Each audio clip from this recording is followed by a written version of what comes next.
Hey everyone, I'm Jason Wyman. And I'm Crystal Mason, and we are Queering Dreams. Welcome.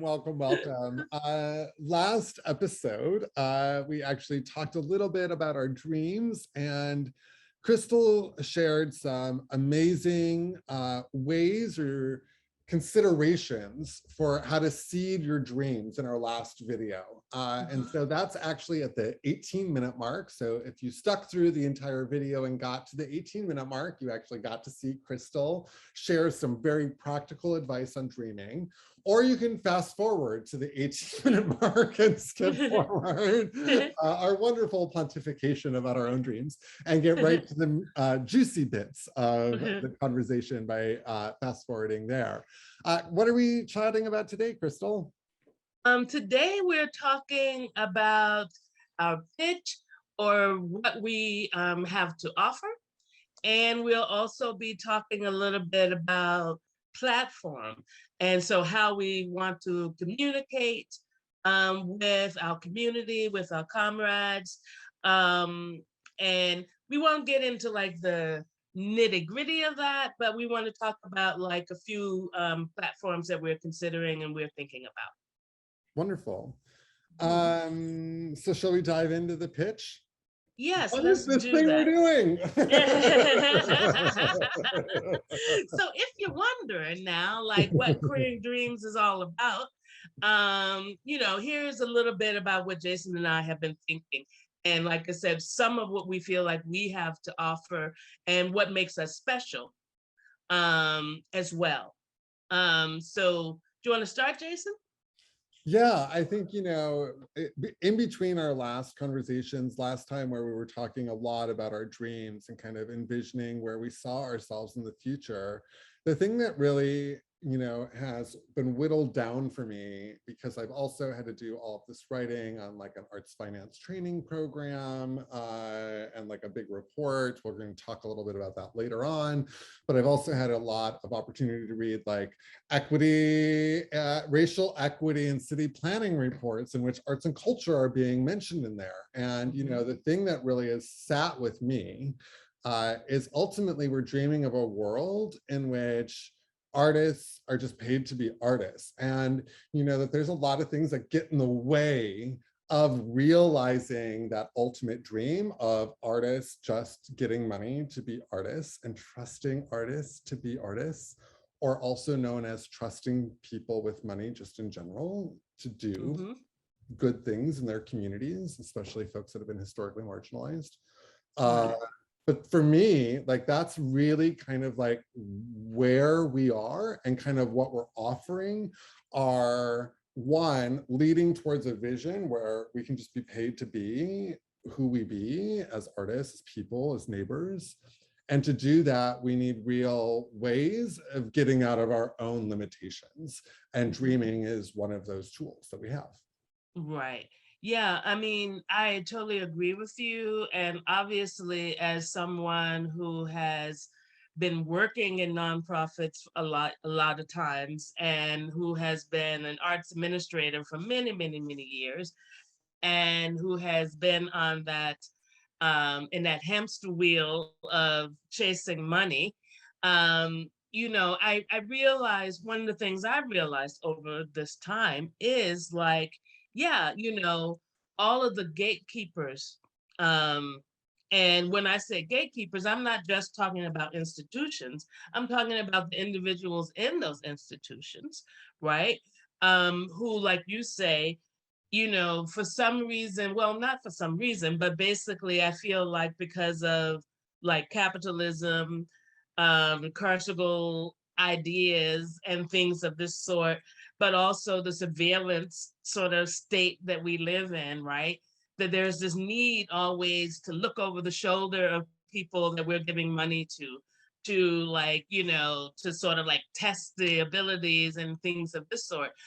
And I think we do this because this is the way we know, right? And so what we're offering really with like dreaming is a pathway to like really envisioning different modalities, right? and different ways of being. And so, we can offer that to individuals, we can offer that to institutions. Um, but there is I believe that, if when we want to change things, we first have to change ourselves. And we also, in this case, what that means is recognizing the gatekeeper in ourselves, right? Um, so, you know, we want to create a world where like people are just given money to do what they need to do, and we want organizations, we want individuals to trust themselves and the artists that they work with to create, right, Yeah. and to be in the process of creation and to value that process, right? And to value community making, to value being in community, because the time that we spend sort of chasing money and writing reports and all of this is time that we lose from like actually being in community with other people, with other artists, with our past and with our future. So these are the things that we want to encourage, and we want to look at the roadblocks, right? And not just look at them, but help people get through those roadblocks by imagining and reimagining. And this is kind of like what you get from a dream practice, which helps us basically think deeper about common knowledge, right? Yeah, we are, there is a phrase that came to mind as you were chatting, Crystal, that I've heard before, and I made this like little piece of social media art a couple of years ago, but it was like, kill the cop inside your head. We're really trying to like, get people to stop the policing, and I think that and stop the constant policing that is done on peoples, especially those that have been targeted by the political apparatus of the United States, and I think that there's a very concrete way in which gatekeeping has intentionally left people out. And as a result of that, there is a way in which gatekeeping starts being enshrined as a means to fight back against it. I think of, conversations around cultural preservation. And I think very often, cultural preservation is a response to gentrification, and a very valid response in a war, literally a war that's happening on our land, by settlers saying we're going to do this thing through planning to do this thing and really reshape the landscape of your neighborhood. And cultural preservation is a tool that we can use policy-wise to be able to fight back against that tide. And at the same time, within those things, there starts being more gatekeeping of that culture. Do you know what I'm saying? Like, which culture? How are we defining that culture?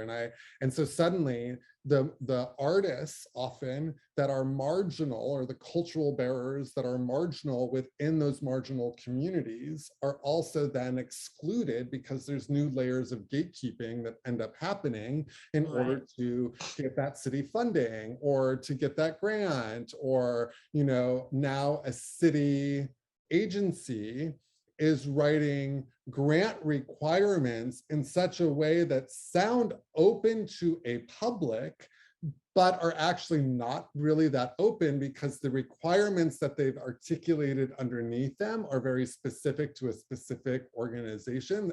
This is not specific to one organization. This happens for a lot of orgs. Right. There's a way. But an organizational structure, right? Yep. And it just is this perpetual thing that also ends up in some ways creating distrust and continues seeding distrust among the actual artists that are actually creating culture in new ways or in different things. And I say this, because I think when we think about our business, when we think about what we're doing and how we're creating, I think it's really important to articulate kind of what our own knowledge base is so that we can come back and question our own initial assumptions. Do you know what I'm Mm-hmm. saying? To Mm-hmm. get pushback from other people about what we're assuming in some of our own suppositions. Because ultimately, I want a future where my comrades are not suffering the way that they're suffering right now. And I think that there are ways in which that I, working with you, especially over the last 5 years, Crystal, doing the streaming practice, I have been able to continue to question my own suppositions, which has actually gotten me to this point of questioning the gatekeepers, even the small gatekeepers, and what does it Mm-hmm. mean to, like, even in a small way, gatekeep something? Do you know what I'm saying? Right. Mm-hmm. Versus creating opportunities where we can thrive. And it really stems also from interviews that I did with a whole bunch of artists of color who all got unemployment and for the first time weren't struggling and were like, I finally got to make decisions about how I wanted to spend my money. And I heard, like being in those interviews and being like, yes, me too. It was amazing. Isn't that Right. like this small, brief moment of unemployment, I think really unlocked an opportunity for a lot of artists to think about, well, if I don't have to conform to the gatekeepers, whether that gatekeeper be, I'm a painter of a certain kind of painting. Do you know what I'm Right. saying? Like literally, Mm-hmm. that is a kind of gatekeeping that's actually done Yes. in culture. Do you know what I'm saying? Mm-hmm. Mm-hmm. Or I'm, poor, and so therefore I don't have access to these resources, and so therefore the institution isn't going to let me in. Or Right. like all of it just gave people the opportunity to create things, and what people created in that space, I don't know, I keep hearing about it, and it's all mutuality. It's all back to the community. It's all thinking Mm-hmm. more beyond just themselves, but they were able to Right. think beyond themselves because Mm-hmm. they had unemployment insurance and could pay their fucking rent. Well, I mean, I can say personally how getting unemployment allowed me to dream, like literally to dream, to share my dreaming practice with other people. Um, and also, it gave me the time and the space to think about this business that we're about to start, Yeah. right? And to find ways to literally to seed my own dreams, right? And to create community around that, and and to take space, right? um because I didn't have to be fearful about going hungry or not paying my rent. um and so it also allowed me to be more generous with my time, right? Yeah. Which again added to community for me and community building. And one of the things I see, when I think about art and art making, there are some art forms that are rather solitary or can be, right? But in the end, we make art to be seen, to be heard, to be experienced, which is about creating connections. And so when we're not so busy being gate kept or policed, it also opens up this whole freedom to be in community, right? I didn't so like when I'm thinking about projects I want to do, I don't have to be careful about who I might tell it to in case they might also want to apply for this grant and then we're in competition, right? So I can also be expansive with my thoughts, with my ideas, with my troubles, with, my successes. And for me, that's the world I dream of, where Mhm. we're like, instead of constantly creating barriers, we're knocking barriers down. And I think also in this way, we can help organizations and individuals, right? Also like walk the walk, because in this last year or so, especially since George Floyd was murdered, So many organizations and so many arts organizations have talked about equity, inclusion, and there's a lot of talk about that. But very few of those organizations have talked about like gatekeeping or the policing they do or the way that they keep actually artists of color, disabled artists, queer artists, transgender artists out of the mix.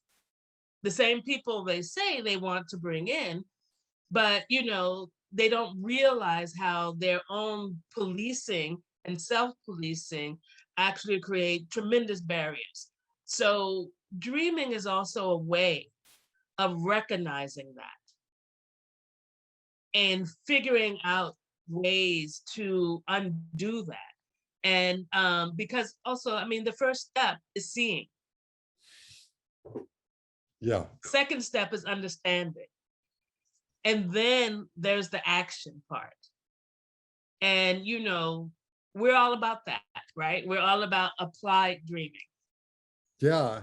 And I think that, ties in a little bit nicely, into the next part of our conversation a little bit, which is a little bit more about the platform and kind of keeping it a little bit more higher level. Because I think, we know in terms of an elevator pitch or like 30-second elevator pitch is basically queering dreams is here in order to break down barriers so that we can actually cultivate a space of belonging for all of us, especially, and centering Indigenous, Black, disabled, queer, trans, immigrant, POC artists, very specifically, and their communities, identities, cultures, and practices. I think that that's kind of in a nutshell, kind of like what we're doing. And we have practical ways that we actually can do that. And, what comes next is kind of articulating some of those practical elements of how we do that.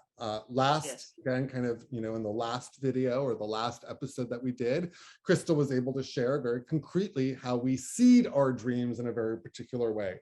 That's a kind of tool that we have and that we have to share with others because we've been developing them both individually, we've been developing them in community with our own communities, and we've been developing them collectively, you and I, to actually together. And so the next question is, well, for who, like who and how? Do you know what I'm saying? And I think that's where platform comes in. And the conversation around platform that I think that we are gonna have today is, again, more about there are kinds of platforms out there. We've identified 3 kinds of platforms that we wanna talk about today that are gonna help us kind of sift through how we think about cultivation, because how we think about cultivation ultimately gets us towards the dream that we want in the future. Right? And so if that's true, then we need to be specific and know that platform will dictate what we can actually do, like functionally, like literally functioning on the internet, platform will dictate that.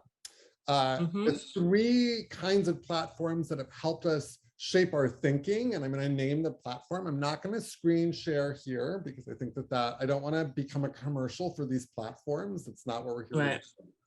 But the platforms themselves think about their users in specific ways, which we need to think about and critique and analyze, which is what we're about to do. So the first platform is Substack, which is a subscriber model in which people subscribe on a monthly or annual basis. And it's an e-newsletter delivered into people's email inboxes. It's very static. It's almost one-directional. Still communicative, but it's more of a subscription or subscriber model. One model is Patreon, which is a patron model, meaning, again, it sounds somewhat similar to a subscriber model in that there is a monthly fee, but there are layers to patrons that can actually be done in terms of kind of creating circles. And then within that, you're thinking really about the relationship between artist and patron, meaning the patron is just paying the artist to make work, and then the artist is sharing pieces of the work with the patrons in a variety Yeah. of ways. Mm-hmm. And then I the would last also one, like to add with the Patreon model, what it feels like to me as well is that it's also a space where people support ideas, right? yes, Um, and like you support you can support an artist, but you also can support an idea. Um, and um, and personally, I like that a bit more, and I think there's a little bit more back and forth in the Patreon model. me too. And I'd like to dive into that a little bit more. And the right before that is the third one, which is another platform called Mighty Networks. Mhm. And that is a membership-based model. Again, kind of thinking about membership models that the members are kind of creating that thing alongside folks. That being, and so within that, there's like workshops that are housed within that. There's like member benefits, there's membership tiers. So that's like a third kind of model. So Mhm. again, don't want to get hung up on the platform itself, but more of Right. this idea of subscribers, patrons, or members. Mhm. Again, going back to you, Crystal, what are your thoughts on those three things? Like, where are you? You've shared a little bit about patrons, but where are you on the other ones too? Well, I'm thinking a little bit now what I know about Substack. Well, I mean, there for me in any case, there are some negative connotations with Substack. And part of that is because who else is on the platform? Yeah. But I also see it as a way of like really being able to communicate ideas, right? Yes. Because it's not just written material, you can use video on that and stuff like that.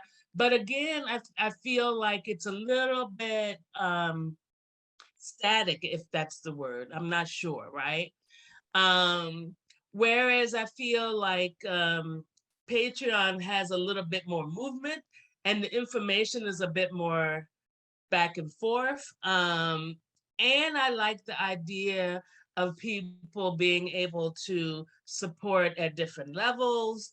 Um, and um, and I feel like and it might be wrong, but I feel like with Patreon, people could like ask for stuff, right? Yeah.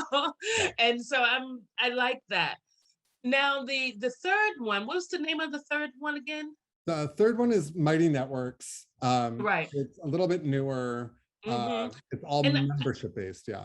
and honestly, I don't know so much about um that particular platform.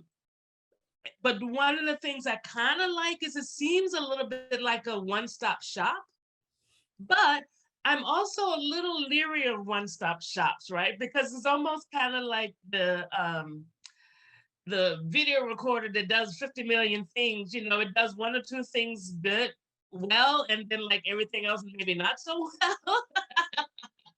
Yeah. But I'm also not sure how that not having any experience with that, I'm not sure about the community making possibilities with that.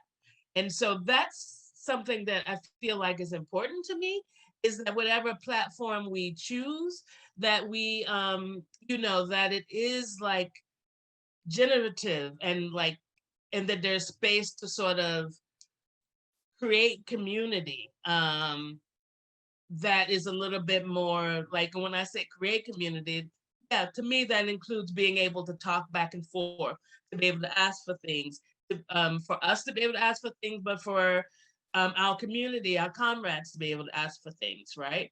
Yeah. Um, so yeah, that's how I'm feeling about that. I mean, in fairness, I'm not that familiar with the third option. Yeah, the third option is fairly new to me, but the idea of membership and membership models isn't necessarily new to me, which is why I kind of ended up at Mighty Networks because someone Mm-hmm. else referred me to it. Mm-hmm. Again, kind of thinking about this idea of membership models and knowing that we have our comrade list, and like, how are we thinking about that comrade list? Are we thinking Mm-hmm. about them as comrades? Are we thinking, and then underneath that is that like what platform works the best for them? And membership, I think, often is what would naturally be viewed as the right linkage there on one level. Does that make sense? Mm-hmm. At the same time, I'm not necessarily sold that we're asking people to be members of Queering Dreams, actually. I think we're actually asking people to support, as you mentioned, you and me, and then the idea of that thing. And then we are also able to leverage that idea into supporting other people's ideas. And I feel like a membership model is all about kind of hoarding in to build the membership organization so that the membership organization has collective power. That's just kind of my view of member-based organizations, whether it be a union or whether it be like a DSA or whether it be membership at like even the Asian Art Museum, like the kind of knowing those membership models. Do you know what I'm saying? Kind of where it is. And I actually think we're not doing that. I actually think that we are trying to, one, be very explicit that at least in Queering Dreams, we're trying to generate some money for you and me, point blank, so that we can pay our rent, because we need to pay our rent. So yes, you are unrestricted, in an unrestricted way, giving us money to be artists, to do the thing that we said that we wanted to do. And you are trusting us. And in return, we're trusting you, and we're giving back to you the idea, and we're giving it back freely, not just to you, but to everyone. And that feels like more of a patronage model that we can then potentially even replicate for other comrades to say, this is what we're learning, this is how we've done it, we would totally support you in launching something. I don't know that, and I don't feel like you get that same dynamism in subscriptions at all. As someone that runs a subscription-based thing, I don't think that that is inherently in the subscription model, whereas I think it's inherently built into the idea of being a patron, and then we can choose how we want to create that system within it. Do you know what I'm saying? And being able to even say, we'll have a high tier, but you don't necessarily get any more access than the free tier, or the $1 a month tier, or whatever it is. You know what I'm saying? Like, we can create, we can question our own gatekeeping in patron levels. Do you know what I'm saying? I don't know. That's just been one of the things I've been thinking of. And I feel like in that term that, because one of the things that I would like to see in whatever platform we choose is also the ability to ask for not only support for you and I, but support for other people to participate in workshops, in creating workshops, in being at workshops, but also to be, to help other people get what they need to participate in this idea of getting rid of gatekeeping, of like getting money directly to people.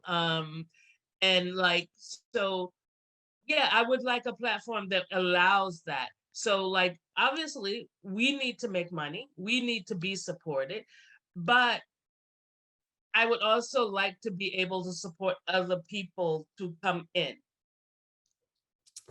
It's sounding to me like, in all honesty, I think we want to do just a little bit more research, but Patreon is sounding like the right platform in terms of kind of the way we're thinking about starting some, like, where's the landing page for Queering Dreams going to be? And then we have to make some decisions on like how much of the content is free. Do we actually do paywalls or not? I think that's another question we're going to want to have, not today, but in the future.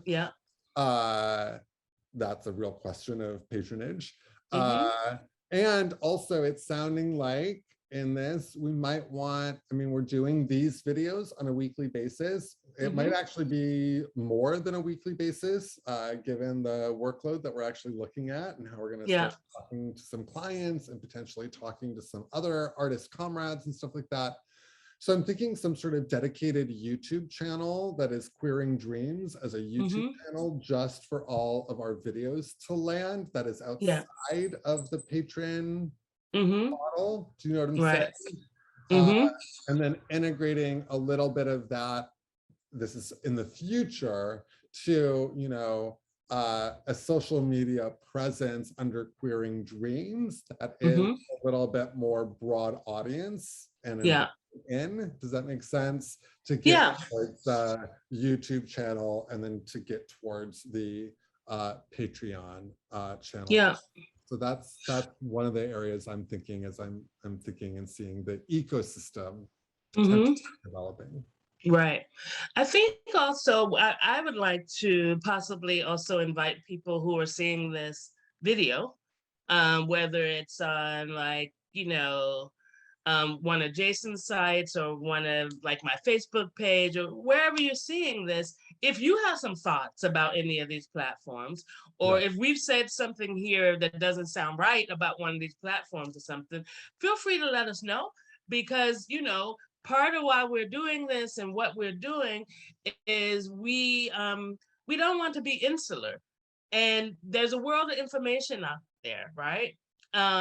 Which brings it back to the dreaming, right? Is like, my belief with dreaming is also a way of accessing knowing, the knowing that we already have, that's within us, but the knowing that is already out in the world, right? We don't have to keep recreating the wheel. So, let this information go both ways.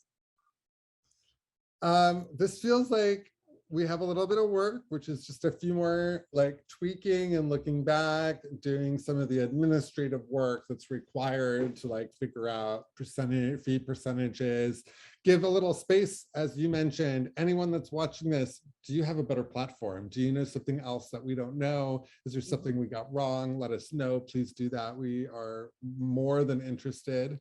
So what's next for us? What will we be doing next week, Crystal? What can people expect in the next episode from Crystal and Dreaming, Queering Dreams with Crystal and Jason? Well, maybe next week we might be actually talking about some like concrete possibilities of workshops that may be happening. We may be talking about an actual dreaming workshop. Um, uh, and we may be talking a bit more about platform, like depending on what we discover. Um, I don't know, to be quite honest. I mean, but I'm thinking these are some of the things, like based on what we've talked about today, like what our next moves might be. Yeah, I think one of the things that we talked about, for anyone that's watching that also filled out the comrade survey or comrade questionnaire, Crystal and I are going to be in touch in terms of a first round with anyone that identified that they said that they wanted to co-create with us, because Crystal and I are co-creating together right now. We also want to co-create with other people out in the community that are working towards our vision, because we can't do this alone. Actually, we know that this is something larger than any one individual, one institution, one tiny organization like Queering Dreams. We need to have a collectivity in order to move forward. So we're going to start with reaching out to the folks that have marked co-create on the comrade survey. We are also going to send out an email in the next week or so to anyone that's filled it out to give a little bit more of an update. But we got a good number of responses, and also want to be intentional with our own capacity in terms of what we can and can't actually do. So anyone, that's kind of the philosophy.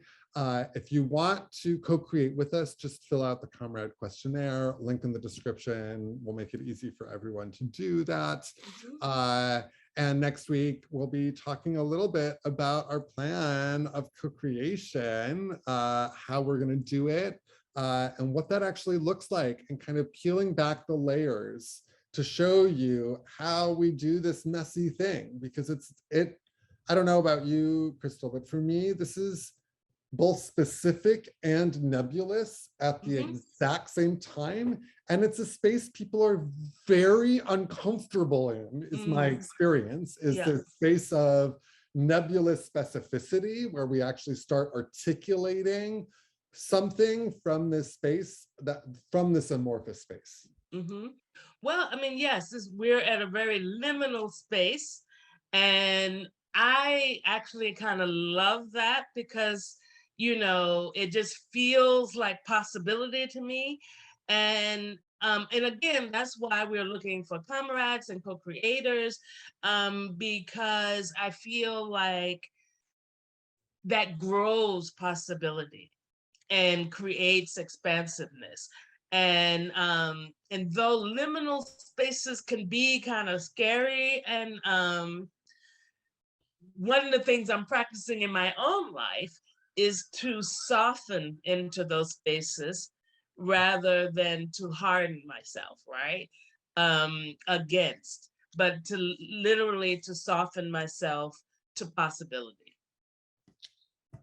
That is a beautiful way to end our Queering Dreams. Before we close out, what's that t-shirt you're wearing, Crystal? Let me see if I can get a good picture. I don't know.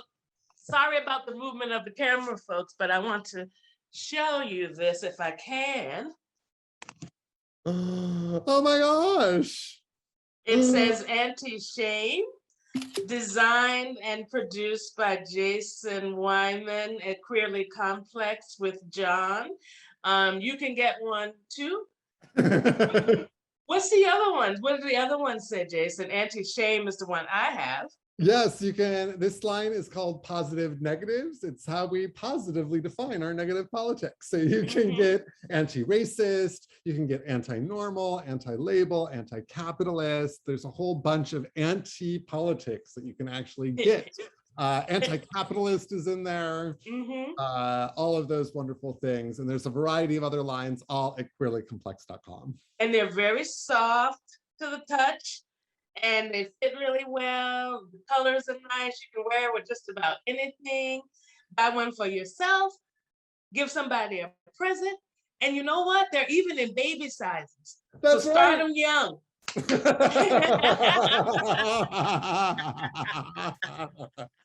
Well, this is fabulous. This is going to be turned into a little commercial. And thank you everyone for tuning in and watching. It's wonderful to be able to share this with y'all. Yeah, everybody have a great day. And, seed your dreams.